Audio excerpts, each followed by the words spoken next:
마이크로소프트가 또 역사적으로 훌륭한 논리를 만들었어요. 이거는 끼어 팔기가 아니다, 기술적 통합이다. 이게 정말로 이용자 이익을 침해하기 전혀 그렇지 않다. 이게 전가의 보도의 논리가 됐고 후배의 플랫폼 사업자들이 이걸 계속 씁니다. 미국 정부가 한 번 드자비 할 때 회개하거든요. 그러니까 구글이 클 수 있었던 거는 정부가 마이크로소프트를 조져줬기 때문에 그 힘으로 구글이 기회를 얻은 거거든요. 최악은 규제 샌드박스다라고 이렇게 생각합니다. 최고 의사결정권자인 대통령 권한을 위임한 사람이 그런 걸 결정을 해줘야 되는데, 방사용료라는 개념 자체가 인터넷의 근간을 위협하는 개념이라고 저는 생각을 해요. 돈 달라고 하고 싶은 회사는 우리나라에만 있는 게 아니에요. 전 세계 모든 통신사에 돈 내면서 서비스할 수 있는 회사 몇 개나 되겠어요. 네, 안녕하세요. 티타임 홍재 기자입니다. 네, 안녕하세요. 바이라인 네트워크 심재석입니다. 예, 안녕하세요. 월 11,900원 아웃스탠딩 최용식입니다. 예, 오늘은 IT 업계의 이제 규제에 관해서 이야기를 한번 해볼 건데요. 일단 미국에도 지금 큰 소송건이 하나 걸려 있고요. 우리나라에서도 관련해서 뭐 지금 새로운 소식들이 들려오는 게 있어서 구글 건, 그다음에 뭐 국내 SK 브로드밴드와 넷플릭스, 그다음에 이 등등 해서 또 어떤 규제들이 IT 기업들의 불편함을 제공하고 있는가, 뭐 발목을 잡고 있는가까지 한번 좀 다뤄보도록 하겠습니다. 지난주에 좀 떠들썩했었는데 미국에서 이제 구글 반독점 소송이 한 3년 만에 시작이 됐다고 기사에 나오더라고요. 이게 지금 뭐 세기의 소송이다 이런 얘기가 나오는데 네. 왜 이게 이렇게 중요한 건지, 무슨 일인 건지 한번 좀 여쭤볼게요. 미국 정부가 이게 되게 자유롭잖아요. 그 기업의 활동에 대해서 크게 관여하지 않고 네. 자유로운 기업 활동을 추구하는데, 이게 한 번 드자비 할 때 세게 하거든요. 네. 예를 들어 옛날에 AT&T는 뭐 회사가 분할됐고 마이크로소프트도 뭐 분할되라는 그런 명령이 내려졌고 뭐 그런 식으로 세게 하는데, 이번에 구글을 대상으로 미국 정부가 이제 소송을 진행하는 거죠. 그래서 만약에 이게 이제 정부가 이기면 구글 입장에서는 아마 굉장히 센 결과를 받아들여야 될지도 모르는 그런 상황이라고 볼 수 있죠. 그러면 이게 지금 제가 알기로는 뭐 소송이 진행되고 있다고 하던데 네. 이 소송 결과에 따라서 봐서 법원에서 정부 편을 들어준다고 하면 정부는 이제 마음대로 막 구글을 이렇게 아니 그 네. 법원에서 세게 판결을 내리겠죠. 예를 들어 판결 옛날에 자체가. 마이크로소프트의 경우는 마이크로소프트 사업을 쪼개라, 분할해라 해서 분할을 하느니 마느니 하다가 결국은 이제 한 5년쯤 뒤에 그럼 분할까지는 오바야라고 해서 이제 안 됐는데, AT&T라는 회사는 정말로 분할이 됐어요. 미국 법원은 니네 회사 쪼개라는 명령도 내릴 수 있죠. 아, 그래요? 네. 와, 우리나라는 보통 그런 판결은 잘 그런 못 판결은 봤던 별로 것 없죠. 같은데. 네. 저는 이게 어느 정도 정부가 승소를 했다 싶으면 그때 이제 분위기 타서 막 하는 건 줄 알았더니 그게 아니군요. 판결 자체를 그렇게 나오는 거예요.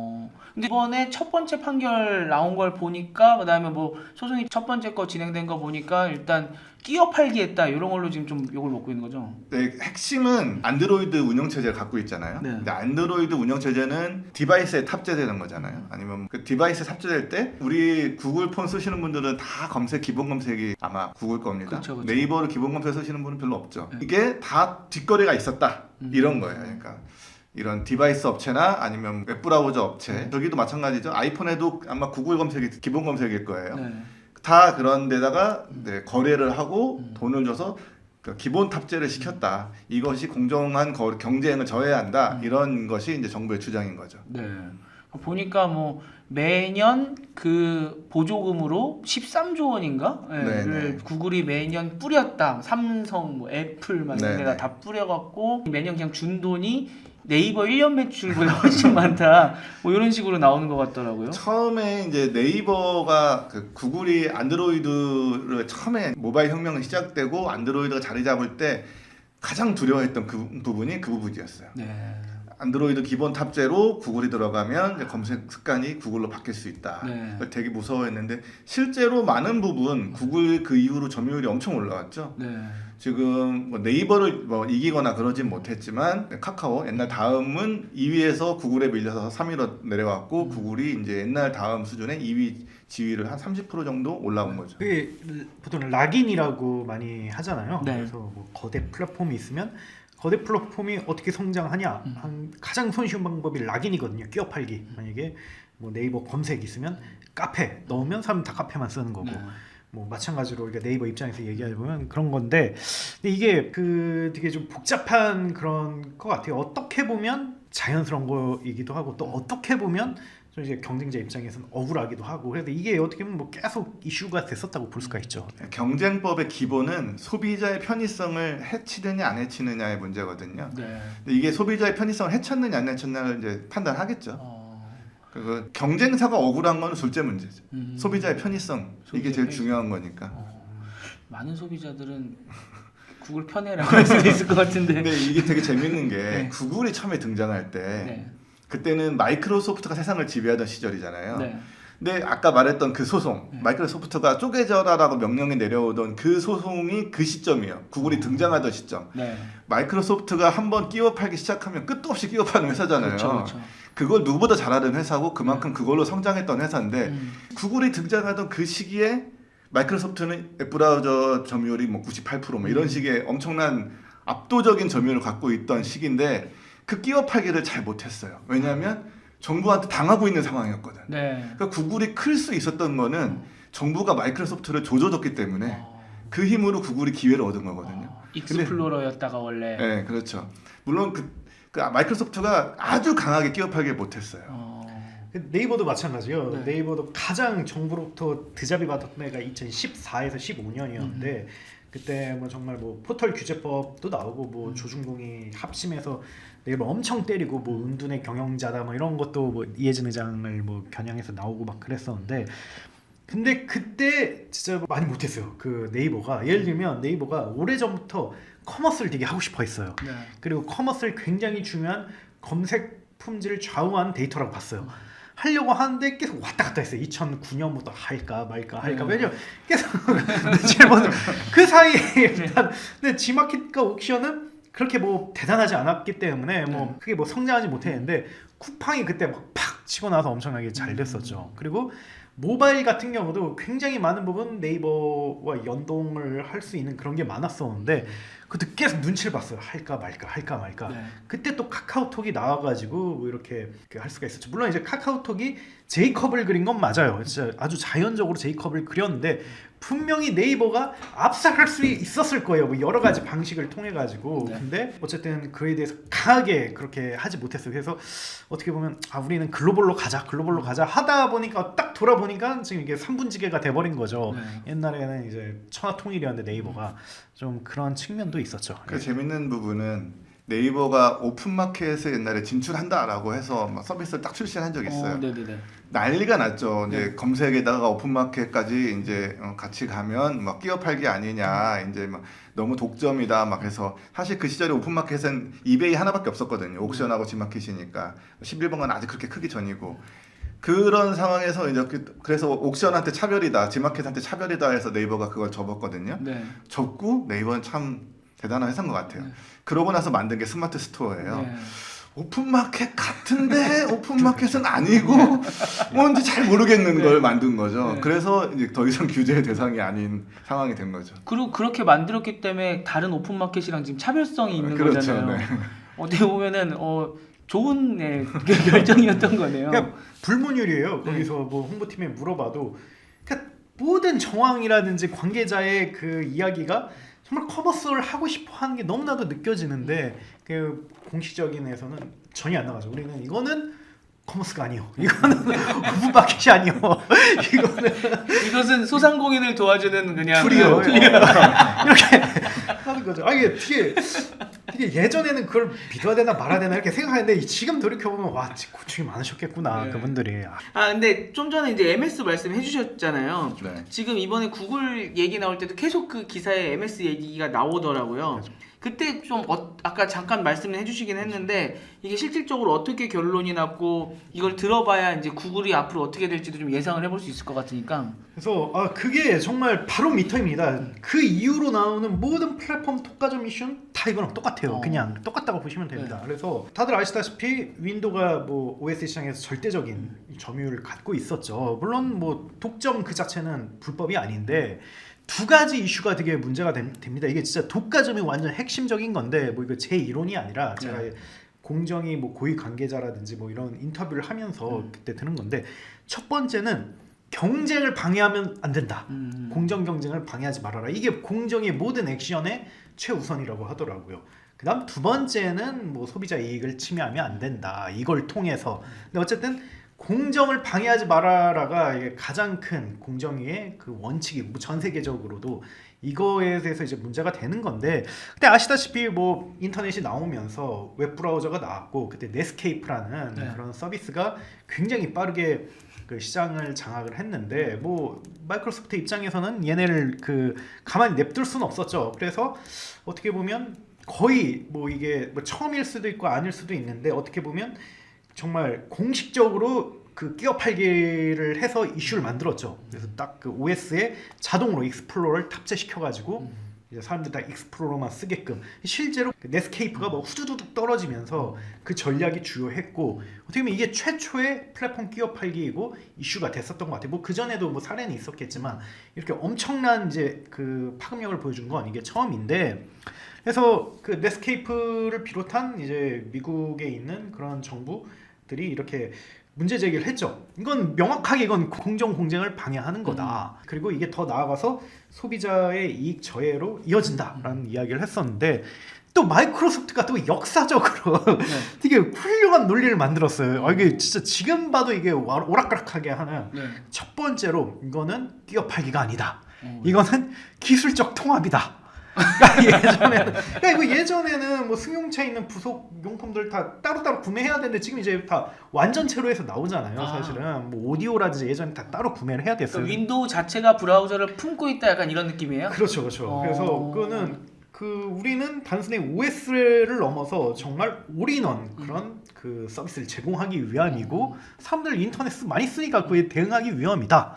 그리고 이게 정말로 뭐 이용자 이익을 침해하니 전혀 그렇지 않다. OS 쓰고 익스플로러 쓰면 얼마나 좋아, 얼마나 편해. 예전에 뭐 차량에서 오디오 따로 살려면 얼마나 불편했어. 근데 지금 다 부착되고 뭐 블루투스까지 돼 있잖아요. 근데 이런 거 다 끼어 팔기냐? 저거네요. 아니 이거를 OS에다가 사용자가 직접 브라우저를 까는 게 편해요? 아니면은 브라우저 깔려 나오는 게 편해요? 지금 이렇게 얘기하고 있는 거네요. 그렇죠. 그렇게 이야기를 했고, 근데 이게 정말 이게 전가의 보도의 논리가 됐고, 앞으로도 이제 후배 플랫폼 사업자들이 이걸 계속 씁니다. 그리고 마지막 이거는 잽과 같은 거, 이게 두 개가 이제 원투펀치였고 그냥 잽이야 같은 건데, 그리고 시장 제비록 때 알고 보면 그렇게 크지도 않다. 뭐 이게 OS만 보면 정말 엄청나게 보이는 것 같은데, 근데 컴퓨터 산업 전체적으로 보면 정말 극소수에 불과하다, 이런 걸 얘기를 한 거죠. 그 이후로 똑같이 따라요 이런 거를. 우리 저번에 쇼핑 얘기할 때도 그렇죠. 만약에 국내 독과점이라고 얘기하면은 글로벌을 봐야 된다, 이제 이렇게 얘기하고.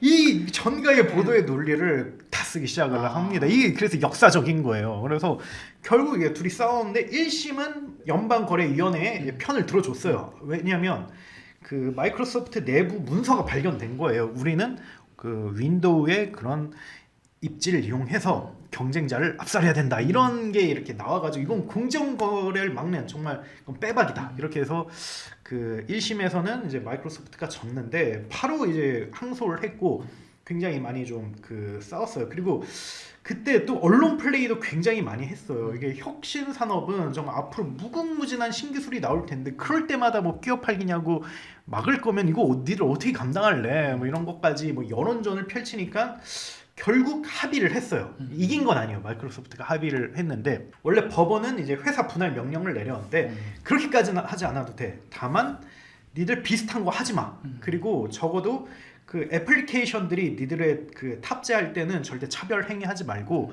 그리고 이게 아주 손쉽게 될 수 있도록 최대한 많은 기술 오픈을 해라 라는 걸로 서로 합의를 했어요. 근데 이것도 이제 나중에 이제 두고두고 비슷한 일이 일어나요. 그러니까 앞으로 이게 정말 명확하게 딱 칼로 무자르듯이 이게 결론이 나온 게 아니라 대충 이 정도 선에서 합의를 봅니다. 그래서 이게 1단계, 2단계, 3단계가 앞으로도 계속 반복되고 그 정말 그럴 걸 봤을 때 굉장히 되게 역사적인 사건이다라고 볼 수가 있습니다. 구글도 그럼 거의 비슷하네요, 진짜로. 구글이 이제 미국에서는 이제 그거 하나만 이슈가 좀 소송이 걸렸는데, 유럽에서는 이미 4차례의 조 단위의 과징금을 먹었어요.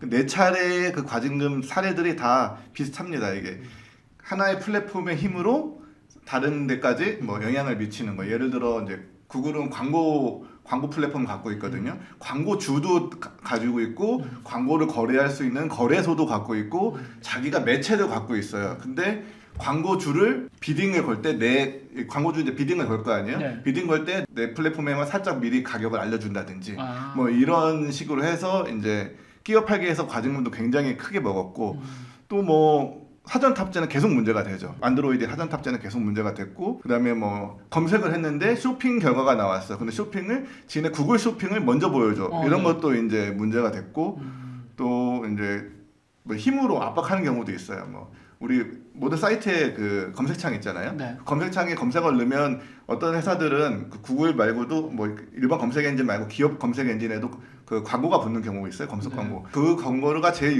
인기 있는 게 이제 구글 광고인데 구글 검색 광고가 붙는데 그럼 우리 거랑 다른 거는 같이 붙이지 마. 우리 것만 붙여야 돼라는 뭐 그런 걸 해서 또 유럽에서 과징금 먹고 그래서 구글이 4차례에 걸쳐서 과징금을 먹고 심지어 유럽은 이제 이런 플랫폼을 막기 위해서 엄청난 그 법 2개를 만들어요. 디지털 시장법, 디지털 서비스법. 디지털 시장법과 디지털 서비스법이라는 이제 빅테크 때려잡는 두 법을 만들어서 이 2개의 법으로 이제 아마 다 때려잡을 계획일 것 같습니다. 구글의 논리도 똑같아요. 네. 기술적 통합이다. 쇼핑 립이 나오면 얼마나 편해 이용자들. 그리고 무엇보다 되게 과거 에릭 슈미츠 회장 시절에 되게 명언을 하나 날렸어요. 이게 좋은 의미든 나쁜 의미든 우리의 운명은 이제 이용자의 원클릭에 달려 있다. 이용자들이 우리 서비스 보다가 별 마음에 안 들면 원클릭해서 다른 서비스 쓰면 된다. 근데 이게 어떻게 독과점에 우리가 힘을 갖고 있는 거냐? 그러면 좀 그럴듯하잖아요, 사실은. 그래서 계속 그 MS 사태에서 나왔던 게 계속 반복되고 있고 아까 얘기했던 그 논리를 계속 무장창지 우려먹고 있는 거죠, 저 후배들이. 네이버도 똑같이 우려먹고 있어요 지금. 아니 네이버 예전에 진짜 그 독과점 얘기 나왔을 때도 그때 했었던 대처했던 것들과 그렇죠. 그때 이제 반박했던 것들이 보통 반박은 특히나 이게 네이버에 갖고 있는 콘텐츠 외랑 자기네들이 갖고 있는 뭐 지식인 뭐 블로그 이런 데랑 좀 퀄리티 차이가 많이 나기 때문에 아무래도 사람들의 편의성을 위해서 우리 걸 먼저 보여주는 거다 이제 이런 논리였었잖아요. 그렇죠. 똑같네요. 예, 그렇다고 볼 수가 있죠. MS가 대단하네요. 예, 뭐 가장 뭐 인재들이 모여 있던 곳이었으니까 그렇죠. 근데 보면은 그 지금 이 구글 소송이 벌어지기 전에 저번 대선, 그 미국 대선 있을 때부터 계속 이야기가 나왔던 게 빅테크 해체였잖아요. 네. 너무 큰 이 힘들을 갖고 있어서 더 이상 놔두면 안 된다. 그래서 빅테크들을 마치 잘근잘근 조개놓을 것처럼 막 얘기를 했었는데 이제 와서 이제 막 구글 시작됐단 말이에요. 네. 다른 데들은 지금 어떻게 되고 있는 거예요? 사실 미국은 빅테크 규제를 포기했다고 봐야 돼요. 규제에 관련된 법안이 쭉쭉쭉 나왔었는데 다 폐기하고 추진하지 않는 걸로 빅테크법 거의 이제 규제법은 거의 다 이제 진행되지 않는 상황이라고 볼 수 있어요. 아무래도 그때 빅테크가 다 어디 나라 회사예요? 다 미국 회사죠. 자기가 내 새끼 이렇게 죽이는 상황이 될 수밖에 없고 또 그걸 빈자리 누가 들어올 것이냐 제일 두려운 건 중국 기업이 들어오는 게 제일 두렵죠. 틱톡 지금 이미 미국을 이제 소셜 미디어를 장악해 가고 있는데 중국의 이런 서비스들이 미국 내가 죽여놓은 내 자식들 죽였더니 너의 자식이 그 자리를 차지하면 어떡해 라는 걱정이 있겠죠. 그래서 그 미국 현 정부도 처음에는 강력하게 추진하려고 의지를 세웠으나 현재는 흐지부지 이제 법안 추진 안 하는 중이라고 볼 수 있습니다. 이전까지만 해도 미국 기업을 넘어서는 건 무조건 미국 기업이었으니까 얘 때려잡으면 또 다른 애가 대체하겠지라고 생각했는데 갑자기 바이트 댄스가 나와갖고 이거 중국한테 먹히겠는데 이제 이래버리니까 딜레마가 생긴 거군요. 그렇죠. 그리고 유럽이 아까 말했던 디지털 시장법과 디지털 서비스법이라는 강력한 규제법을 2개를 들고 왔는데 그게 강력하게 할 수 있는 이유는 자기 새끼는 없기 때문이에요. 그렇죠. 다 미국 새끼거든요. 그러니까 유럽은 때려잡아도 돼요. 그러면 때려잡으면 뭐 미국 서비스를 죽여놓으면 자기네 서비스가 클 기회가 있겠죠.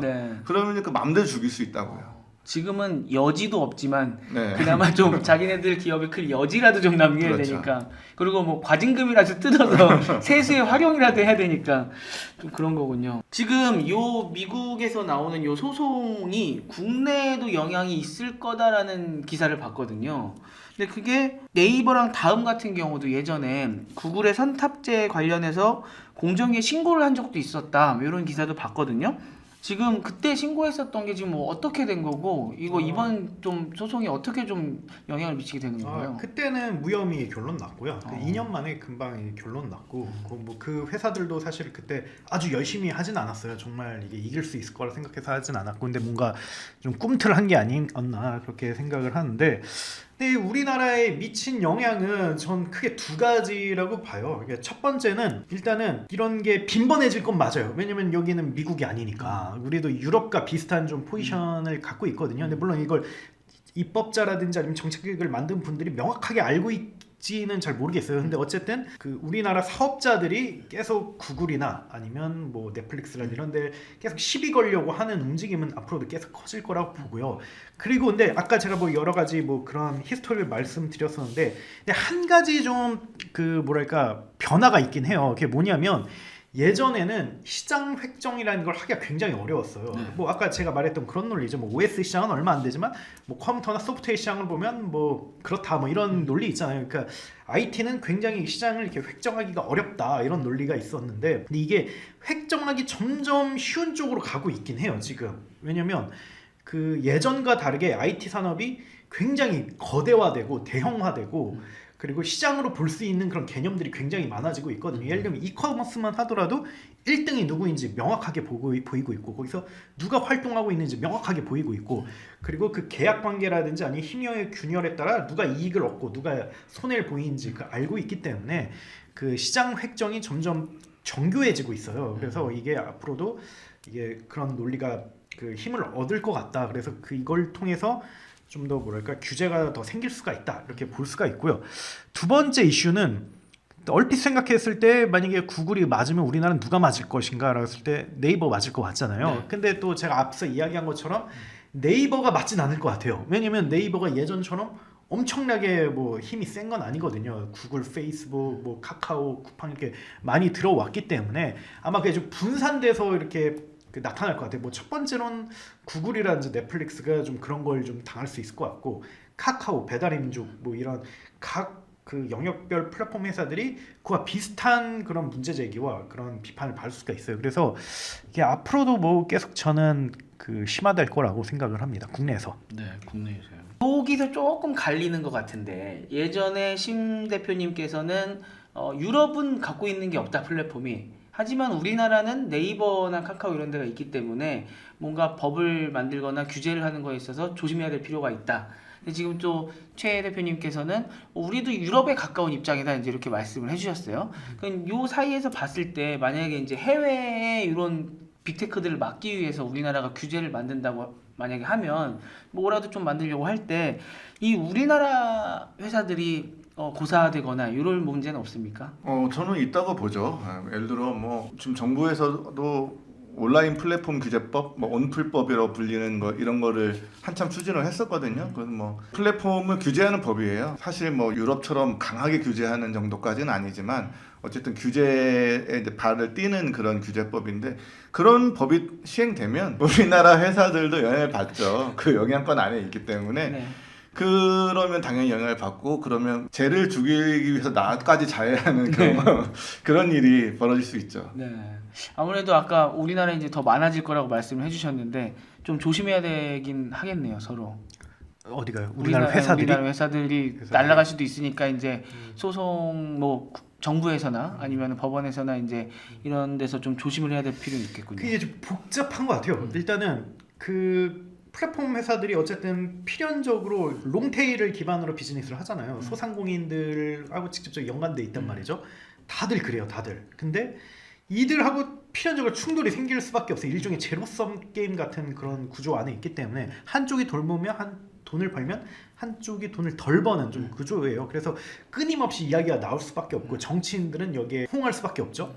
근데 또 이들을 죽여버리면 계속해서 그 해외 서비스들이 들어오기 때문에 그러면 어떻게 보면 우리나라 본진 털리는 그런 문제가 생길 수 있어. 이게 딜레마고 좀 어려운 것 같아요. 그래서 확실히 좀 그런 규제, 입법 이런 움직임을 봤을 때 되게 그런 딜레마가 있는 것 같아요. 그래서 한쪽에서는 좀 그랬다, 이건 아닌 것 같아, 뭐 왔다 갔다 하는데, 그래서 예를 들면 아까 그 심 대표님이 이야기한 온플법이 좀 대표적이거든요. 그래서 좀 제가 얼마 전에 대관에 있는 분들 좀 만났어요. 그런 네. 얘기를 하시더라고요.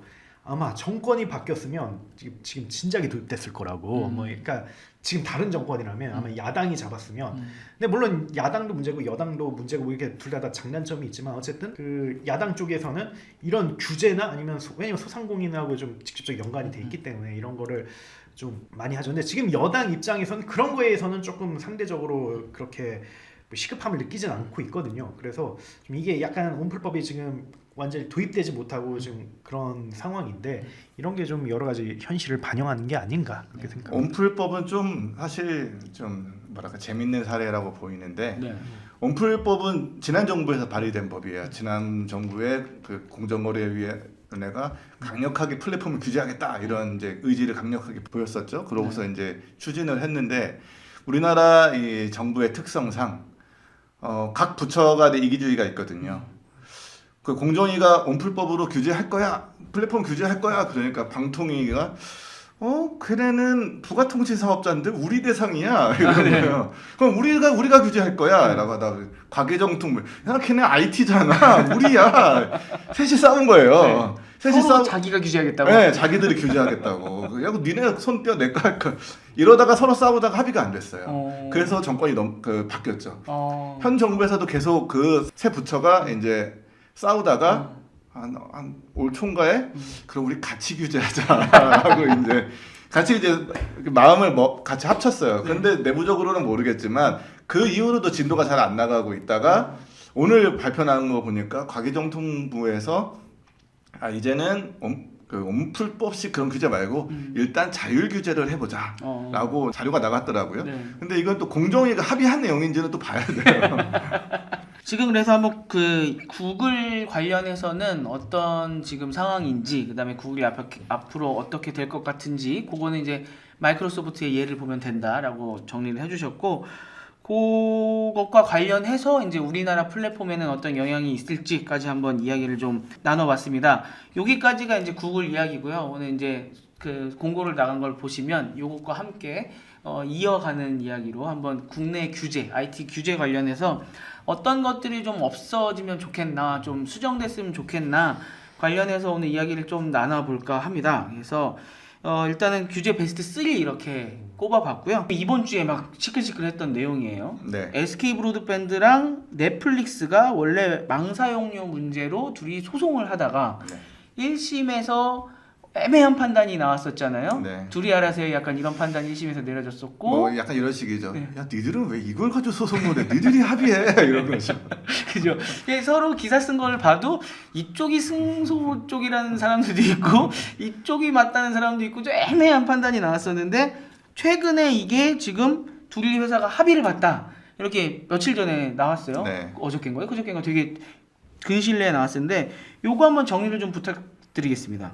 뭐 정리할 건 없어요. 그 합의를 했다. 네. 합의를 해서 이제 소송은 다 취하하고 SK가 제공하는 서비스들 있잖아요. 예를 들어 뭐 IPTV 서비스도 있고 이런 거 있잖아요. 그런 쪽에 이제 뭐 통합하겠다.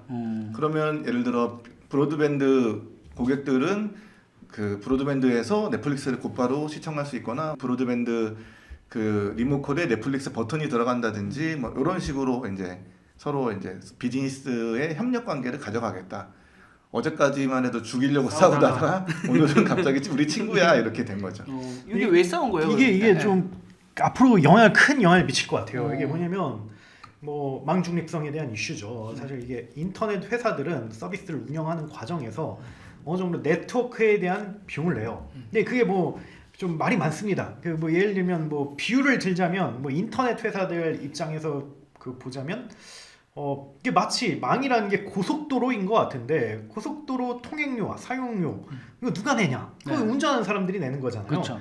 근데 서비스 회사들은 우리 목적지 같은 거란 말이죠. 저희는 어쨌든 그 네트워크를 직접적으로 쓰는 사람이 아닌데 주체가 아닌데 왜 우리한테 과금을 하려고 하냐라고 이렇게 이야기를 하고 있고 그리고 통신사들은 그 교통을 그 도로를 만드는 데 있어서 굉장한 투자와 비용이 드는데 이거를 가장 트래픽을 발생시키는 주체가 누구냐? 너희들 아니냐? 너희들이 이제 돈을 내야 된다. 뭐 이런 그게 이제 오랫동안 이렇게 충돌해 왔는데 그냥 어느 정도 인터넷 회사들은 그 네트워크 비용을 냈습니다. 뭐 여러 가지 그 명목을 통해서 냈는데 뭐 예를 들면 인터넷 회사라 함은 이제 네이버라든지 그런 우리가 얘기하는 통신사가 아니라 그렇죠, 예, 그렇죠. 뭐 아까 말씀하신 네이버, 카카오 같은 인터넷과 관련된 기업을 말씀하시는 그렇죠. 거죠. 그렇죠. 방대한 트래픽을 내고 있기 때문에 좀 어느 정도 비용을 냈어요. 그래서 뭐 네이버 같은 회사들은 뭐 1,000억 가까이 뭐 내기도 하고 그렇게 냈었는데, 그래서 어쨌든 그 지금 인터넷 회사들은 가장 큰 고민이에요. 이걸 어떻게든 줄여야 될지 이걸 고민인데, 그래서 해외 같은 경우는 크게 뭐 두 가지 방법을 씁니다.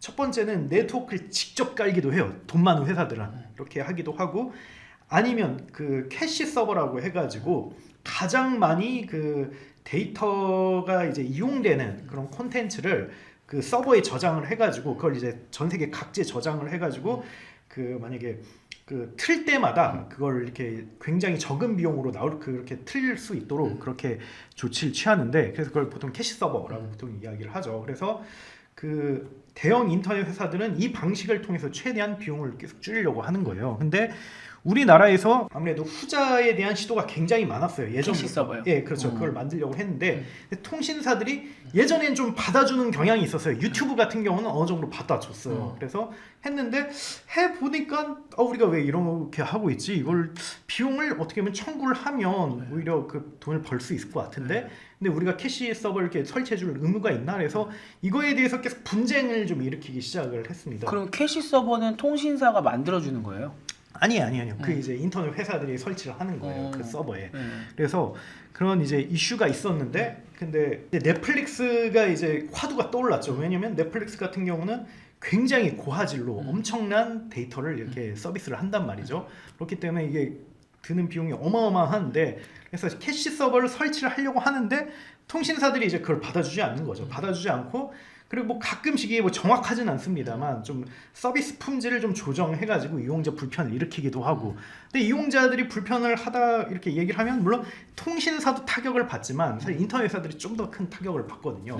그래서 이게 지금 2년 동안 되게 이제 왔다 갔다 했었어요. 그 서로 이렇게 했는데 어쨌든 중요한 거는 둘 다 피해를 볼 수 있다는 거죠. 그래서 이번에 좀 합의가 이루어졌어요. 그래서 이게 합의 내용은 정확하게 알려지진 않았지만 캐시 서버를 설치한다는데 동의가 이루어졌고, 그리고 어느 정도 그 대가로 그냥 어떻게 보면 헐값에 지금 서비스 한 게 아니라 어느 정도의 망 대가를 넷플릭스가 이제 통신사에게 주지 않았냐, 이런 좀 예측이 좀 나오고 있는데, 그래서 앞으로 좀 그 인터넷 업계 기준으로 보자면 좀 우려하긴 해요. 이런 게 계속 나오지 않을까. 왜냐면 넷플릭스는 돈이 많으니까 이런 게 되긴 하는데, 왓챠 같은 경우는 사실은 그렇게 돈이 많은 회사가 아니거든요. 그리고 굉장히 비용 구조가 무거워요. 예를 들면 뭐 개발자 채우는데 인건비 써야 되고, 그 다음에 콘텐츠 수입하는데 또 돈 써야 되는데, 이게 통신비까지 늘어나 버리면 이게 굉장히 감당할 수가 없거든요. 그래서 인터넷 업계에서는 좀 우려하고 있어요. 특히 중소업체들이 앞으로 이런 게 계속 늘어나면 통신사들에게 이게 통신비로 이렇게 납부를 계속 해야 되다 보면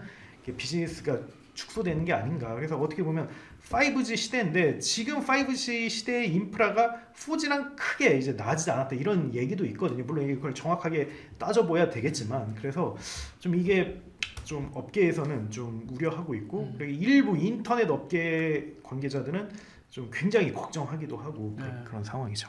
저는 이 망사용료 문제는 그 당사자 둘이서 뭐 돈을 많이 내네 적게 내네 이거는 그 둘의 문제지 저희의 문제는 아니잖아요. 뭐 그건 알아서들 하시라고 생각하도 이 본질적으로 망사용료라는 개념 자체가 인터넷의 근간을 위협하는 개념이라고 저는 생각을 해요. 그 정도로요? 그러니까 굉장히 심각한 논란이다, 이건 그렇게 생각을 하는데, 생각을 해보면 망을 사용했으니까 사용한 비용을 내라는 거잖아요. 근데 망이라는 거는 SKB라고 아니 SK텔레콤이라고 합시다. SK텔레콤이 전 세계 인터넷을 다 깔은 건 아니잖아요. 인터넷이라는 것은 SK텔레콤, KT, LG, 뭐 미국의 누구, 뭐 어디 전 세계 망을 가진 사람들이 서로 이렇게 연결돼 가지고 우리는 인터넷이라는 걸 쓰는 거예요. 내가 아프리카에 있는 누군가에게 이메일을 보낼 때 아프리카의 통신사에 가입하지 않았어요. 나는 그냥 한국에 있는 통신사에만 가입했지만 아프리카든 미국이든 뭐 어디 유럽이든 남미든 북미든 다 할 수 있단 말이에요. 그게 인터넷의 근간이라고 저는 생각을 하거든요. 근데 지금은 우리 통신망에서 니네가 데이터를 많이 보냈으니까 우리 통신망에서 돈을 내. 그 돈 내야지. 우리 통신망 지나갔잖아. 돈 내. 그렇게 되는 거거든요. 그러면 이제 전 세계 통신사들이 다 야 우리 통신망 들어갔으니까 돈 내. 그러면 CP 입장에서 콘텐츠 제공자 입장에서는 전 세계 통신사에 다 돈을 내야 돼요. 그러면 뭐 구글이야 내겠죠. 네. 왓챠 내겠어요? 그건 망 자기가 다 깔잖아요. 네. 넷플릭스는 돈 많으니까 낼 수 있어요. 왓챠 내겠냐고요. 네. 이거 못 낸단 말이죠. 그러면 큰 놈들만 계속 잘 나갈 수 있는 기본 조건이 되고 또 이런 것도 있어요. 구글이야, 유튜브, 넷플릭스야. 그러면 이제 전 세계 통신사들 내기 싫지만 얼마나 그저밖에 다 낸다고 해요. 근데 아프리카에 있는 모 나라는 내가 저기에 별로 시장성도 없는데 통신사에 돈을 내야 돼? 그럼 저기 나 서비스 안 할래? 이럴 수 있잖아요. 그럼 인터넷은 모두 접속할 수 있다는 근간이 깨지는 거예요. 예를 단적인 예로 우리나라의 그 트위치가 한국에는 화질을 낮춰서 서비스한다고 했잖아요. 네네. 한국 망비용 내라고 하니까 우리 그럼 낮출래? 니네들 비싼 돈 내기 싫어라고 하는 거 아니야. 그러면 만약에 진짜로 우리가 돈을 많이 받기 시작한다면 트위치가 우리 니네 안 할래 서비스 굳이 뭐 이렇게 될 수 있다는 거죠. 네. 이런 게 인터넷의 근간, 누구나 접속해서 누구나 공평하게 정보를 얻을 수 있다는 아주 근본적인 인터넷의 원리를 망칠 수 있는 논리라고 생각하는 거죠. 네. 이게 망 사용료라는 게 그 좀 복잡한 개념이 우리가 왜 인터넷에 지금 가입해서 돈을 매달 내고 있는데 왜 그 망 사용료를 또 내라는 거지 좀 항상 다들 헷갈리잖아요. 근데 그게 만약에 종량제로 돈을 낼 경우에는 내가 트래픽을 많이 쓰는 만큼 많이 돈을 소비자가 통신사에 내게 되면은 그러면 망 사용료 문제가 안 나올 수도 있는 겁니까? 이거 망 사용료는 되게 우리나라의 아주 독특한 이슈예요. 해외에는 별로 없어요. 우리나라 언론사들은 해외도 많은 것처럼 보도하지만 사실 해외에서는 뭐 망 사용료를 받겠다 내놔라 소송 걸고 이런 경우가 전혀 거의 없죠. 네. 그 이유는 기준이 달라서 그래요. 우리나라가 이거 너무 설명하면 복잡한데 아주 오래전부터 통신사에서 차근차근 진행된다는 저는 체계적 음모라고 생각하거든요. 이게 상호 접속 고시라는 거가 옛날에 한번 바뀌었는데 그때부터 시작된 거예요. 원래 서로 데이터를 주고받을 때 비슷비슷한 애들끼리는 돈을 그냥 퉁치자가 이 기본 논리란 말이에요. 근데 이걸 우리나라에서 깼어요. 전화하듯이 전화 건 사람이 돈 내듯이 데이터 보낸 사람이 돈 내. 데이터 네가 보냈잖아. 네가 돈 내. 이렇게 돼가지고 이제 이 논리까지 온 거예요. 결과적으로. 그러니까 그것도 이제 통신사는 사용량대로 내 이렇게 할 수 있죠. 그렇게 해도 망 사용료는 내라고 할 겁니다. 아 그렇게 해도요. 통신사 보냈잖아요. 네. 그러니까 그 만약에 SKT가 KT한테 돈을 보냈어요? 네. 그러면 우리나라 돈 내게 되어 있어 기본적으로. SK가 KT한테 네. 보냈으면 그렇게 되는 거예요. 상호 물론 이제 상호 접속 고시가 좀 완화돼가지고 뭐 일정 수준까지는 돈을 안 내도 돼라고 되어 있지만 기본적으로 원칙이 우리는 통신 데이터를 준 사람이 돈을 내도록 되어 있어요. 그 이제 달라요. 그 국가들마다 뭐 이게 1티어끼리는 뭐 서로 퉁치는 경우도 있고 뭐 1티, 2티어끼리는 뭐 누가 더 내 뭐 이런 건 약간 좀 국가마다 좀 다르긴 한데 그러니까 인터넷은 거대한 망의 연결이라고 했잖아요. 망의 연결을 큰 망을 갖고 있는 통신사나 뭐 누군가는 인터넷에서 내가 기여한 바 훨씬 많잖아요. 그러니까 그들은 작은 네트워크가 이 큰 네트워크에 결합할 땐 돈을 냅니다. 비슷한 규모끼리 서로 우리끼리는 주고 돈 내지 말자 이렇게 가는 거고 그런 식으로 이루어져 있는 게 그 인터넷의 그 전 세계 공통된 논리죠.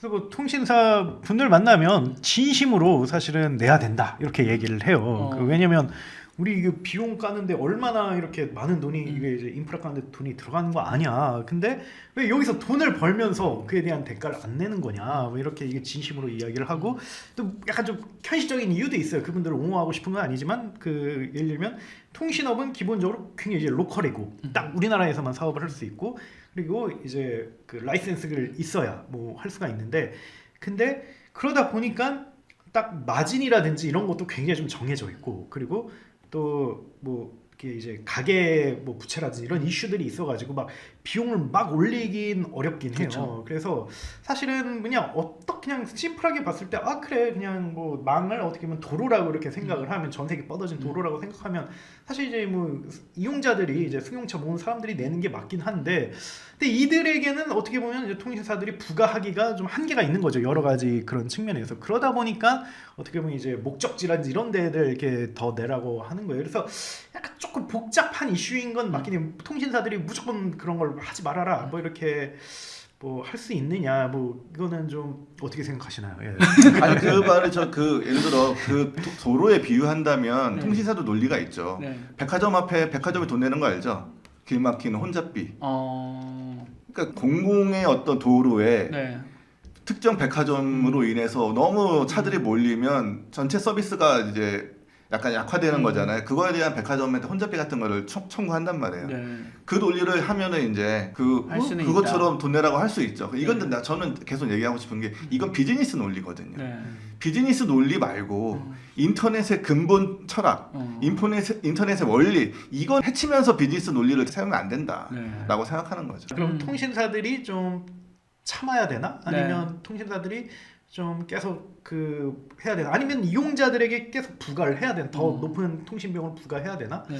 그래서 좀 저도 궁금해요. 좀 해결책이 뭘까요? 그러면 만약에 예. 텔레콤사들이 적자에 허덕이고 있으면 저런 얘기를 하면 네. 이해할 수 도와줘야 있죠. 되고. 예. 근데 그런 상태 아니잖아요. 네. 예. 그런 상태 아니고 이용자들이 우리가 인터넷에 텍스트만 주고받으면 5G 쓰겠습니까? 4G 쓰겠습니까? 고용량의 데이터를 주고받을 일이 있으니까 우리들이 4G도 쓰고 5G도 쓰고 나중에 6G도 쓰고 7G도 쓰게 될 거고 네. 그 니즈가 만들어주는 거는 통신사가 만들어주는 거 아니에요. 그 CP사들이 만들어주는 거지. 네. 그러면 통신사들이 이용료를 올리는 거에 대해서는 찬성하시나요? 그러면 올리게- 올릴 수밖에 없잖아요. 사실 그럴 수밖에 없죠. 네트워크 예. 품질이 올라감으로 해서. 그렇죠. 그러면 이용자들에게 우리가 어떻게 보면 지금 LTE 무제한, 5G 무제한을 한 10만 원 가까이 내고 있잖아요. 그게 20만 원 낼 수도 있는 건데. 그거는 어느 수준 가격은 어느 수준에서 결정되겠죠. 이용자들이 나는 그리고 요즘 알뜰폰 쓰는 사람도 많잖아요. 5G 안 써. 나 필요 없어. 나 그렇게까지는 필요 없어. 알뜰폰에 4G 쓸래라고 하는 분들도 많아요. 네. 이런 수준에서 이제 결정이 되겠죠, 가격은. 네. 어차피 이용자에게 부과하는 게 맞다 이렇게. 결국은 이용자가 되겠죠. 오, 잘 끌고 간다. 아니 왜 저도 궁금해가지고.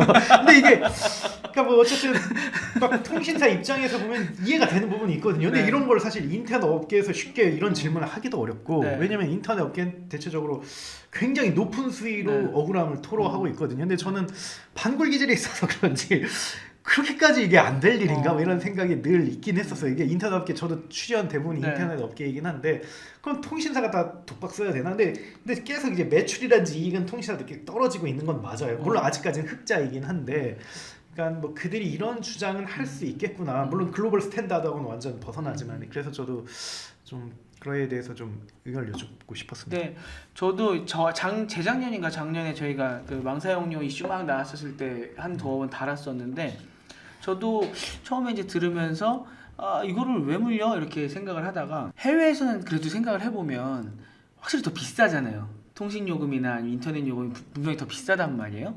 그리고 우리나라에서도 한 10몇 년 전에 종량제 이야기가 나왔었던 적이 있었잖아요. 인터넷과 관련해서. 처음에는 종량제였죠. 전화 모뎀으로 가니까. 어차피. 그렇지, 그건 완전 종량제였고 그때 막 10만 원씩 나오고 이랬었잖아요. 10만 원이면 그때 얼마나 이게 큰 거였는데 그러던 시절에서 이제 한 1, 2만 원, 뭐 3, 4만 원만 내면은 이제는 마음껏 쓸 수 있는 상태에서 계속 살다 보니까 이거를 이용자한테 부과할 수 없는 거를 결국은 딴 쪽 주머니에서 뺏어오는 거잖아요. 그래서 저번에 트위치 문제가 벌어져서 트위치가 뭐 화질을 720p인가로 낮췄다고 했을 때 막 서명을 몇만 명, 20만 명 이렇게 하셨잖아요. 그때 이제 든 생각이 저 서명하시면은 잘하면은 본인의 통신비가 올라갈 수도 있는데 그거까지는 생각을 하시는 걸까라고 생각이 들더라고요. 그래서 저도 이제 들어보면은 사실 사업자 입장에서는 망사용료를 그러니까 억울할 수 있는데 지금 이제 결론이 결국은 심 대표님도 이용자가 더 낼 수도 있다 이렇게 근데 갔잖아요. 우리나라 기간 통신 사업자는 요금제를 정부한테 허락받아야 됩니다. 자기 마음대로 올릴 수 없어요. 그러니까 이제 열받는 거죠. 그들 입장에서. 그러니까 마음대로 못 올립니다. 모든 게 다 돈을 벌 수 없는 구조로 만들어 버리니까 통신사 입장에서는 결국은 이제 그 CP들을 치는 거거든요. 네. 그래서 물론 그 자체가 비겁하고 막 되게 카카오톡도 그런 이슈들 많았잖아요. 네. 되게 막 일부러 화질이나 음질 떨어뜨리고 보면 팩트에 가까울 겁니다. 근데 이런 치사한 짓을 하는데 정말 이게 좀 사회적으로 봤을 때 정말 통신사만 악으로 만드는 게 맞나 이런 좀 의문이 있었어요. 근데 이게 저도 말하면서 되게 조심스러운 게 이런 걸 말할 수 있는 분위기가 아니에요. 인터넷 그렇죠. 업계에서. 아까 말씀드린 대로 통신사가 우리나라에만 있는 거 아니고 돈 달라고 하고 싶은 회사는 우리나라에만 있는 게 아니에요. 그렇죠, 그렇죠. 전 세계 모든 통신사의 공통점이란 말이죠. 그렇죠. 전 세계 모든 통신사에 돈 내면서 서비스할 수 있는 회사 몇 개나 되겠어요. 그렇죠. 근데 이게 망사용료 문제가 규제법, 관련법 이런 게 막 제정이 되려고 하다가 지금은 뭐가 가이드라인이 있는 게 아니잖아요. 정부가 이제 지금 뭐 국회의회에서 계속 발의가 되고 있는데 일단 넷플릭스와 SK 뭐의 그 재판 결과가 나오면 네. 거봐라 내야지 갈 거였는데 지금 둘이 합의하는 바람에 아마 그 망사용료 법도 아마 강력하게 추진되기는 어려울 것이다라는 생각이 들죠. 근데 좀 일각에서는 넷플릭스가 이번에 어떻게 보면 굉장히 강세적으로 했다가 결국은 어떻게 보면 넷플릭스가 좀 양보한 감이 있거든요. 왜 다른 나라에서는 그렇게 안 하는데 우리나라에서만 어떻게 보면 양보를 한 거니까. 근데 그게 좀 정부가 망 사용료를 부과한 거에 대해서 좀 어느 정도는 그에 대해서 이해하거나 좀 그 편을 들고 있기 때문에 넷플릭스가 그 분위기를 감지하고 미리 최대한 유리한 조건으로 양보한 게 아니냐 좀 이런 이야기도 있긴 합니다. 네. 이 정도에서 아무튼 제 합의가 됐으면 좋겠고, 또 망사용료 이야기는 좀 해봤으니까요. 네, 더 하다 보면 더 깊게 들어가서 아마 다른 분들은 잘 모르실 수도 있을 것 같아서 또 그 다음으로 한번 넘어가 보겠습니다. 요 두 번째로 꼽아주신 게 요거는 특히나 최용식 대표님이 좀 더 힘을 줘서 말씀을 주셨던 건데, 규제 샌드박스 말씀을 해주셨어요. 근데 규제 샌드박스는 원래 규제를 좀 이렇게 어느 정도 풀어주는 제도잖아요. 그렇죠. 왜 이게 뭐 이렇게 문제인 겁니까?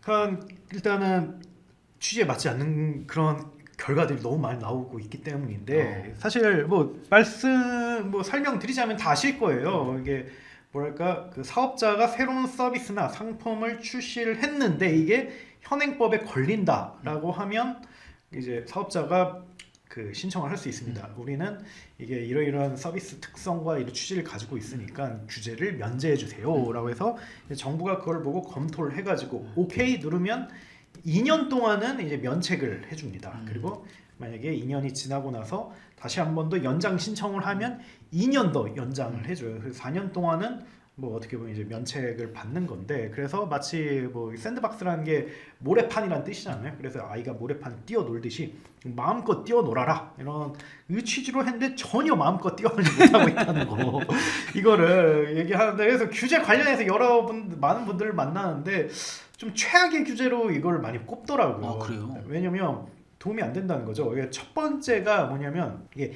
2년만 있기 때문에 2년만 어떻게 보면 면책을 받기 때문에 희망 고문과 같다는 거죠. 2년 뒤엔 어떻게 될지 모른다. 근데 사업이라는 게 뭐 10년, 20년 바라보고 사실 하는 거잖아요. 근데 2년, 4년 뒤에 어떻게 모른다는 것 자체가 너무 불확실성이 크고 투자자 입장에 투자 안 하고 뭐 2년, 4년 뒤에 안 되면 어떡할 거예요? 이렇게 물어보면 대표가 할 말이 없잖아요. 그리고 인재들도 이게 들어오려고 하더라도 2년, 4년 뒤에 안 되면 어떻게 할 거예요? 라고 해서 그 어떻게 보면 이제 조인을 안 하게 되니까 그 자체로 규제 격파가 안 된다라는 게 있고, 두 번째는 지금 방금 말씀은 그러면 규제를 아예 샌드박스 같은 게 없었으면은 뭔가 공론화가 되고 규제 혁파까지 갔어야 되는데 규제 샌드박스가 있다 보니까 그냥 그 안에서만 놀아라 하고 끝나버리고 이 규제 자체를 풀 생각을 안 하니까 이게 오히려 더 안 좋다 이런 건가요? 그런 의미는 아니고 희망 고문이라는 거예요. 희망 고문. 차라리 된다 안 된다가 확실하면 스타트업 입장에서 의사결정을 내릴 수 있거든요. 되는 것만 하고 안 되는 거 안 하면 되는데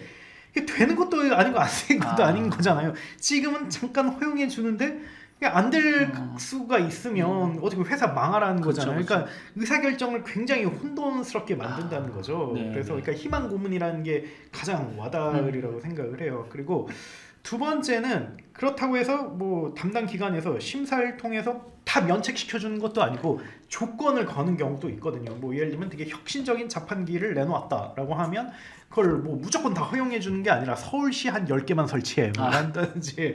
그래서 어떻게 보면 현실과 동떨어진 디렉팅과 판단을 내릴 수가 있기 때문에 이것조차도 한다 하더라도 이게 될지 안 될지 모르겠다라는 게 있고, 세 번째는 그러니까 대응이 느리고 그리고 뭐 행정 작업에 대한 리소스가 많이 든다. 그래서 딱 올렸을 때 이게 바로 쿵 해주는 게 아니라 한 몇 달 정도 걸리고 나서 이게 그 얘기를 해주는데, 근데 이제 몇 달이라는 게 스타트업에게는 굉장히 큰 시간이라는 거죠. 그리고 규제 샌드박스를 신청할 수 있는 회사도 딱 스타트업만 정해지는 게 아니라 다양한 회사가 신청을 할 수가 있거든요. 그러면 결국 규모감 있고 행정 작업 잘하고 대관 능력 좋은 그런 회사들이 그런 혜택을 볼 가능성이 굉장히 많기 때문에 이게 여러모로 스타트업에게는 좋은 그런 솔루션이 아니다 뭐 이렇게 이야기를 좀 하더라고요. 그래서 제 개인적인 생각으로는 일단 이게 없어졌으면 좋겠고 결국 그 스타트업이 원하는 건 되냐 안 되냐 이거거든요. 그래서 좀 뭐랄까 대통령 뭐 직속이라든지 아니면 굉장히 권위 있는 그런 위원회를 만들어 가지고에 대해서 이슈가 생길 때마다 바로바로 결정을 해주는 게 전 가장 좋다고 생각을 해요. 만약에 비대면 진료가 있다라고 했을 때 딱 거기서 그냥 결정을 해주는 거죠. 그래서 한 몇 달 동안은 우리가 한번 여론조사 해보겠습니다. 그래서 이건 됩니다. 안 됩니다. 안 되면 빨리 피봇하면 되고 되면 이렇게 하면 되는데 이런 규제 샌드박스라는 거에 갇혀 있으면 뭔가 되는 것도 아니고 안 되는 것도 아니고 이게 계속 혼선만 좀 준다는 거죠. 그래서 그 윤석열 대통령이 그 코리아 스타트업 포럼이라는 그런 그 스타트업 단체에 가서 이런 얘기를 했어요. 이게 당선 전인데 내가 모든 걸 다 해결해 줄 수는 없다. 맞는 말이죠, 사실은. 그렇죠. 그리고 그 만약에 해결이 되려면 그 소비자 편익 그리고 이용자 편익에 부합된다는 걸 여러분들이 증명해 줘야 된다. 근데 만약에 증명이 된다면 난 풀어줄 것이다. 그리고 못 풀어준다 하더라도 언제까지는 내가 바로 풀어준다는 이제 즉답을 주겠다라고 이렇게 공언을 했어요. 지금 유튜브 찾아보면 바로 나올 수가 있는데 그래서 스타트업이 가장 바라는 게 뭐 스타트업도 바보가 아니기 때문에 다 풀어줄 걸 바라지 않아요. 다만 빨리빨리 의사결정해다. 우리는 시간이 생명이니까. 그래서 근데 거기에 대해 이런 답변을 했단 말이죠. 그래서 좀 이걸 지켜줬으면 좋겠어요. 지금 정부가 만약에 스타트업 문제가 있었을 때 이게 되는지 안 되는지. 그래서 저는 근데 그걸 지금 가로막고 있는 게 규제 샌드박스고 또 무엇보다도 공무원이란지 그 정치인들 입장에서는 이걸 빌미로 되게 회피할 수 있는 것도 많다고 생각을 하거든요. 만약에 규제 해소해달라 했을 때 일단 샌드박스로 가라. 근데 여기서는 어떻게 보면 이제 그 중간지대 같은 거네요. 그렇죠. 약간 개미지옥이 아니 그 중간지대가 아니라 개미지옥 같은 거죠. 거기에 빠져나가면 나을 수 없는. 그래서 이거는 좀 없어지고 정말 새로운 형태의 컨트롤 기관이 있어야 된다. 그 컨트롤 기관은 다 들어줄 필요는 없다. 하지만 오케이 노 이것만 좀 정해줬으면 좋겠다라고 이렇게 생각합니다. 샌드박스의 원래 목적이 이제 사라져 버린 거죠. 규제 샌드박스를 하는 이유는 지금 규제라는 게 존재하잖아요, 세상에. 규제가 존재하는 데는 존재하는 이유가 있어요. 그렇죠. 뭐 사회의 안정성 뭐 여러 가지 이유 때문에 존재하는데 이 규제에 벗어난 어떤 서비스를 하고 싶어 하는 사람들이 있잖아요. 그래서 혁신하고 싶은 사람들이 그 사람들이 너 하고 싶으니까 이 규제 다 없애줄게 당장 할 수 없으니 그러면 이 너의 그 서비스가 이 세상에 우리가 이 규제를 만들었던 그 목적을 훼손하는지 훼손하지 않는지 그 서비스가 이 목적을 사회에 만약에 국민의 건강을 위해 만든 규제인데 이것 때문에 국민 건강에 별로 영향이 없네? 그럼 너 해라고 할 수 있잖아요. 그런 거를 실험하는 실험의 장이란 말이죠. 실험해보고 판단 딱 내려야 되는 거예요. 이거는 규제를 없애도 되겠다. 규제가 아니 더 너는 보니까 건강을 좀 해칠 것 같아. 규제가 너 이상 못하겠다. 이거 결정을 내려야 되는데 말 그대로 말씀하신 대로 나 규제 풀어줬잖아. 너 거기서 해. 거기서 놀아. 이쪽은 건들지 마. 지금 이런 상황이 돼버린 거예요. 그러니까 본질의 목적이 없어져 버린 거죠. 규제를 해소하기 전에 규제가 해소될 필요가 있나 없나를 테스트하는 장인데 이제는 그냥 거기서만 놀게 돼버린 거죠. 결론을 내려야 되는 건데 내리지 않는 거죠. 연장만 계속해. 그래서 지금 이제 스타트업 씬에서 규제가 풀린 게 여러 개 있어요. 뭐 대표적으로 예를 들면 그 쿠팡의 유상 운송이라든지 그건 정부가 딱 지침을 내려줬어요. 그 1.5톤까지는 허용 이렇게 나머지는 안 돼. 뭐 이렇게 해줬고 뭐 예를 들면 핀테크에 관련 규제들 그런 것도 정부가 다 나서서 딱 해결해 줬어요. 이거는 돼, 이건 안 돼. 그러니까 이게 맞다고 생각을 해요. 근데 어떻게 보면 근데 그러려면 어떻게 보면 최고 의사결정권자인 대통령이나 아니면 대통령이 굉장히 이제 그 권한을 위임한 사람이 그런 걸 결정을 해줘야 되는데 그러면 정말 빨리빨리 풀려요. 그럼 왜냐면 돈은 스마트하기 때문에 풀린다라고 하면 이쪽으로 우르르 가거든요. 근데 지금처럼 되는 것도 아니고 안 되는 것도 아닌 어떻게 보면 굉장히 행정 편의적인 그런 발상 때문에 스타트업이 굉장히 고생하고 있다. 샌드박스가 지금 이제 두 분이 정리해 주신 거를 보면은 원래 어린아이가 놀이터에서 일단 아무 문제 없이 요 모래 위에서 놀게 하면서 이걸 한번 지켜보고 얘가 진짜 문제가 생기나 안 생기나 저 사회적으로 문제가 생기가 안 생기나 좀 이렇게 지켜본 다음에 됐다 싶으면 이제 데리고 나와갖고 이제 사회에 뿌려놔야 되는데 지금은 그냥 계속 주구장창 거기서만 놀으라고 한다는 거죠. 그러니까 결정을 내려줘야 되는데 거기서 나오지도 못하고 거기서 뭐 그만도 못 두고 지금 애매한 상태가 돼 있으니 예, 규제 샌드박스가 자기의 역할을 못 하고 있고 그다음에 그 뭔가 결정을 내려줘야 된다. 근데 그러면 만약에 그러면 규제 샌드박스 자체를 없애는 거에 대해서는 어떻게 생각하십니까? 저 완전 좋다고 생각하고 무조건 그래야 된다. 최악이다 이거는. 저는 반대인 게 네. 규제 샌드박스가 들어온 또 이유가 있잖아요. 네. 절대 규제가 해소되지 않아서 아예 파고들 구멍이 없으니까 그 네. 구멍을 하나 살짝 만들어준 거거든요. 네. 그럼 이 취지대로 운영됐으면 좋게 해석이 될 거예요. 문제는 취지대로 안 움직이고 있다는 게 문제인 거지. 그럼 이 규제가 평생 그대로 갈 거예요 아마. 저는 왜냐면 취지도 마음에 안 든다. 이게 불확실성이 안 좋은 거예요. 불확실성이. 왜냐면 사업을 하려면 법규를 봐야 되잖아요. 법규에는 정확하게 나와 있어요. 뭐 하지 마라, 뭐 해라. 그에 따라 의사결정만 하면 되거든요. 근데 규제 샌드박스는 하는 것도 아닌가 안 하는 것도 아닌데 그걸 공무원이 선택한다, 결정한다. 그러니까 조건부를 건다든지. 그게 저는 큰 문제이기 때문에 스타트업의 의사결정권을 방해한다는 거예요. 그럼 그렇게 생각할 수 있지 않나요? 그거 신청 안 하면 되잖아. 그냥 안 하면 되니까. 안 하면 되는데. 그러면 위법인데 그러면 위법이잖아. 그러니까 그 서비스가 규제 샌드박스가 없으면 어차피 못하는 못하는 거 아니에요? 그게 무슨 뜻이에요? 그러니까 규제 샌드박스가 있기 때문에 원래 규제가 있는 분야인 거잖아요. 그렇죠. 근데 규제 샌드박스가 있기 때문에 숨구멍을 터서 거기서 한 2년 정도 해보는 건데 그냥 규제 샌드박스가 없다고 그냥 생각하고 어차피 못하니까 그냥 안 하면 되는 게 아니냐. 근데 과거에 샌드박스 없기 전에는 그러니까 창업자들이 적극적으로 나섰어요. 그래서 뭐 예를 들면 A% 같은 경우는 정말 뭐 만삭의 창업자 만삭의 모임인데 정말 우리는 그냥 뭐 욕먹고 하겠다 뭐 이렇게 한다든지 그때 뭐 그 크라우드 펀딩이 유사수신 문제를 못했었거든요. 네. 근데 어쨌든 그 법규 갖고 계속 싸우면서 했었어요. 그러니까 어떻게 보면 적이 딱 보였고 적을 싸울 수 있는 전술도 다 만들 수가 있었어요. 물론 죽더라도. 네. 근데 뭐 죽으면 오히려 다음에 뭐 다른 거 하면 되는 거니까 네. 사실 어떻게 보면 그 큰 문제는 아니라고 생각을 하는데 근데 이게 어떻게 보면 그러니까 전술이라든지 적이 불명확한 거예요. 그러니까 어떻게 싸워야 되나? 뭐 그래요. 그러니까 아까 제가 말씀드렸던 것처럼 중간지대 회색 분자 이런 거 많다니까요 지금. 그래서 최악인 거예요. 그래서 이게 개미지옥이라서. 네. 그러니까 그렇죠. 그러니까 사업하는 입장에서는 오히려 진짜 그럴 수도 있을 것 같아요. 자, 도 아니면 모로 달려가야 되는데 애매한 지역이 있다 보니까 지금 이거 이도 아니고 저도 아니고 단계가 있는 것 같아요. 일단 창업자들은 일단은 규제에 도전할 수밖에 없어요. 왜냐하면 그 사회의 균열 속에서 벤처 비즈니스 모델이 나오는 거기 때문에 모든 게 다 갖춰진 상태에서 이미 대기업이 다 하고 있죠. 결국 이게 애매한 회색지대를 파고들어서 사업화를 하는 게 벤처 비즈니스라고 생각을 하거든요. 그래서 저는 제일 안 좋은 건 규제 샌드박스고 그 다음에 안 좋은 거는 정말 정부가 이상하게 규제를 만들어 놓은 거고 근데 이게 이것보다는 나아요. 왜냐면 비판의 여지라든지 보이는 적이 있으니까 바꾸면 되는 거니까. 그러니까 제일 좋은 거는 정말 철인 같은 그런 대통령이나 아니면 대통령 권한을 이용하는 사람이 정말 계속 이 법을 바꿔주는 게 가장 좋은 건데 어쨌든 단계별로 있고 근데 어쨌든 최악은 규제 샌드박스다 이렇게 생각합니다. 좀 속도를 빨리 가볼게요. 근데 마지막으로 하나가 남았는데 요게 플랫폼과 관련된 규제더라고요. 두 분이 말씀해주신 게 그 중에 심 대표님이 말씀하신 요 플랫폼 관련 규제 요거는 뭐가 있었죠? 저는 뭐 딱히 한두 개 이 규제에 대해서 말씀드리고 싶은 건 아니고 저는 좀 큰 틀에서 말씀드리고 싶은데 사기업을 빅브라더로 만들어주는 규제가 너무 저는 그건 좀 심각한 문제라 생각합니다.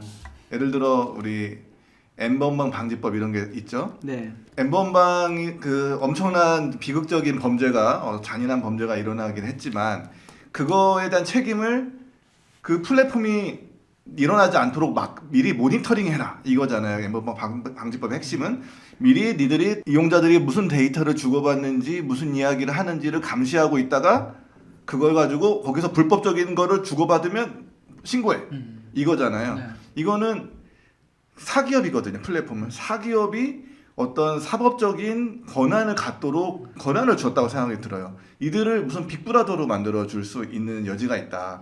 그렇게 되면 기업은 되게 몸조심하잖아요. 이용자의 자유와 권리 이런 걸 위해서 하는 조직이 아닙니다. 기업은 자기의 이윤을 위해서 움직이는 조직이고 자기의 몸보신이 더 중요하기 때문에 이용자의 자유를 해치면 이용자의 자유와 나의 몸보신이 엇갈릴 때 자기의 몸보신을 택할 수밖에 없죠. 그렇죠. 그런 경우에 이용자의 자유와 뭐 그런 표현의 자유 이런 것이 무너질 수 있다.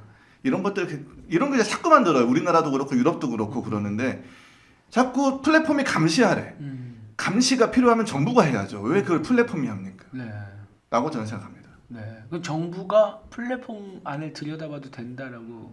그러니까 정부는 법적 권한을 가지고 어떠한 시스템으로 우리가 모니터링 하겠다라고 정부가 하면 얘기가 되는데, 왜냐면 정부라는 건 우리가 투표로 뽑아놓은 거고 우리 민주적 어떤 논리 안에서 그들의 권한을 가진 거잖아요. 근데 사기업은 그런 조직이 아니거든요. 네. 내 자유표현의 자유로 사기업이 맘대로 한다는 건 사실 저는 받아들일 수 없는 일이라 생각합니다.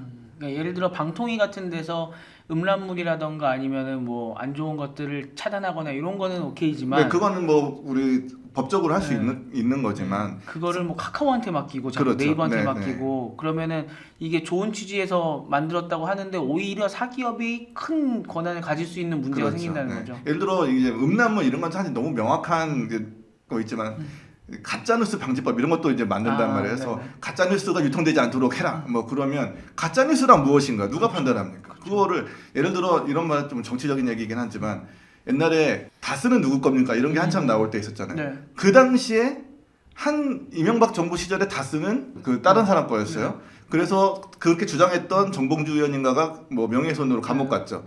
그런데 그 정부 끝나고 다음 정부 끝나고 그 다음 정부 돼서는 다스는 이명박 대통령 거라고 이명박 대통령이 감옥 갔어요. 네. 어느 시절에는 무엇이 가짜뉴스인지 알 수 없답니다. 그쵸. 근데 이걸 가지고 플랫폼한테 니들이 판단해서 가짜뉴스를 걸러내. 이거는 너무 큰 권한을 주는 게 아니냐. 완전 일반 이용자들한테 재갈을 불리는 걸 수도 있죠. 그렇죠. 네. 그래서 이거는 이런 규제는 하지 말아야 된다. 근데 우리나라만 하는 게 아니고요. 다 그러고 싶어 유럽도 하니까요. 이번에 이제 뭐 디지털 서비스법이라고 만든 게 네. 그겁니다. 네. 플랫폼 규제 관련해서 최 대표님은 혹시 뭐 어떻게 생각하십니까? 예, 뭐 일단은 언론과 기자들이 큰 문제고요, 사실은. 그러니까 저도 옛날에 그랬어요. 무슨 기사를 쓰고 나면 마무리를 어떻게 해야 되나라고 하면 이제 전문가나 이제 교수님들에게 물어보죠. 항상 이게 정부가 나서야 된다. 네. 뭐 기업을 뭐 해야 된다라고 이렇게 해서, 근데 그럼 진짜 마무리가 깔끔하게 떨어지거든요. 이렇게 하면. 그럼 결국 이제 기업들은 계속 많아지는 거죠. 아까 그 심 대표님은 기업에게 빅브라더적인 그런 거를 맡긴다라는 관점에서 얘기했는데 저는 다른 관점으로 짐을 계속 맡기는 것 같아요. 기업에게. 이건 기업이 할 일이 아니고 되게 사업하기도 바쁜데 뭐 N번방 같은 경우가 딱 그런 거거든요. 이게 불법 촬영 유통에 대해서 플랫폼이 책임을 가지라는 거예요. 그래서 예를 들면 유통되는 과정에서 관리 감독하고 만약에 신고가 들어왔을 때 빨리 그 대응해야 되고 평소에 기술적 조치 취해야 되고 그리고 뭐 거기 담당자가 있어야 되고 만약에 잘 못했다라고 하면 형사처벌 받을 수 있고 뭐 이런 게 주요 골자인데 근데 이런 거는 그 기업에게 좀 뭐랄까 요구할 건 아니라고 생각을 하거든요. 그게 뭐 왜냐면 이거는 뭐 기업에게 권한을 준다 이런 의미보다는 그냥 굉장히 힘들게 만든다 그런 걸까지 할 일이 아닌데 뭐 비유를 들자면 좀 그런 거죠. 만약에 그 백화점에서 살인 사건이 났어요. 너무 안타까운 일이죠. 근데 뭐 백화점을 없앤다 뭐 이런 거라고 생각을 하거든요. 백화점은 어떻게 보면 물론 책임이 있을 수도 있지만 근본적으로는 죄가 없고 사실 그 범죄자를 어떻게 식별할 것이고 어떻게 범죄자를 잘 잡을 것인지 범죄를 낮출 것인지 이걸 정부가 고민해야 되고 다만 이제 사고가 생기면 그 백화점에게 요구를 할 수 있죠. 좀 뭐 이런 사람이 출입이 했나요? 아니면 무슨 문제를 일으키지 않았네. 딱 이 정도에서만 해야 되지. 기업에게 이런 걸 요구하는 거는 기업에 좀 굉장히 큰 부담을 주고 그리고 뭐랄까 그 정부가 할 일을 맡기는 거나 마찬가지다. 합리적이지 않다. 이렇게 생각을 합니다. 좋은 백화점의 비유를 들어주셔갖고 이제 저도 비유가 생각이 나는데, 그러니까 심 대표님의 입장은 이 백화점 들어가는 거 자체를 백화점 보고 이제 알아서 네가 걸러라라고 이제 명령을 내렸기 때문에 그 앞에 가드를 배치하고 너는 행색이 별로라서 넌 들어오면 안 돼. 너는 백화점 들어갈 그게 안 돼. 이제 이렇게 그런 과도한 권한을 주는 게 문제다라고 이제 말씀 주시는 것 같고, 최 대표님은 이제 백화점 안에서 살인 사건이 난 게 왜 백화점의 탓이냐. 이제 그것까지 할 지금 이 백화점이 아니다. 본질은 똑같은 얘기죠. 그러니까 가드를 하는데 가드가 생기면 이제 그 기업이 세진다는 게 이제 심 대표님이 네. 생각하는 거고 저는 카드 쓸 돈을 차라리 더 하겠거든요. 아깝다. 네, 이런 게 아깝다. 제 생각이죠. 네. 논리적으로는 심 대표님이 조금 더 이게 자기 생각이지. 욕먹을지 않을 근거인 것 같고 아무튼 근데 이런 게 많아요. 이게 기업 하다 보면 뭔가 문제가 생겼을 때 기업에게 더 시켜요. 근데 기업이 힘이 생겨서 좋아하는 기업은 거의 없어요. 다들 왜 이런 걸 시켜 우리한테? 왜냐면요. 예, 사업하는 그게 것 같은데. 가드도 아니고 원래 경찰이 들어와 있어야 되는 거예요. 그쵸, 그쵸. 예, 그런 문제가 생길 것 같으면 미리 경찰이 들어와서 하는 게 맞는 거니까 뭐 경찰 뭐 다 하라고 할 수는 없으니까요 또. 네, 그런 문제인 것 그래서 같고요. 그게 제가 정확하게 동의하고요. 경찰이 해야 된다 그런 네, 거는. 맞아요. 네. 예. 그 뭐 해외 같은 데도 좀 치안 안 좋은 데 가면은 가드를 놓는 곳이 있는가 하면 또 어떤 데는 진짜 경찰이 지키는 곳도 있잖아요. 그러니까 카드를 놓는 거는 뭐랄까 기업이 어떻게 보면 자체적으로 하는 네. 거죠. 뭐랄까 도난 사고 네. 방지라든지 아니면 어쨌든 영업 활동에 문제가 될 거라고 생각하기 때문에 카드를 설치하는 그렇죠. 건데. 그렇죠. 근데 정부가 경찰 설치할 거를 가드 설치하라 이거는 좀 말이 안 된다. 뭐 이런 생각인 거죠. 확 와닿네요. 네, 그렇죠. 그러니까 원래 가드를 앞에다 놓는 거는 사람들이 마음 안전하게 여기를 출입하라고 어떻게 보면 이제 고객들을 위해서 그쵸, 이렇게 그쵸. 해놓는 거고 정부의 뭔가 방침이라는 게 아니라 진짜로 도둑을 잡고 문제를 잡으려면 경찰이 하는 게 맞다.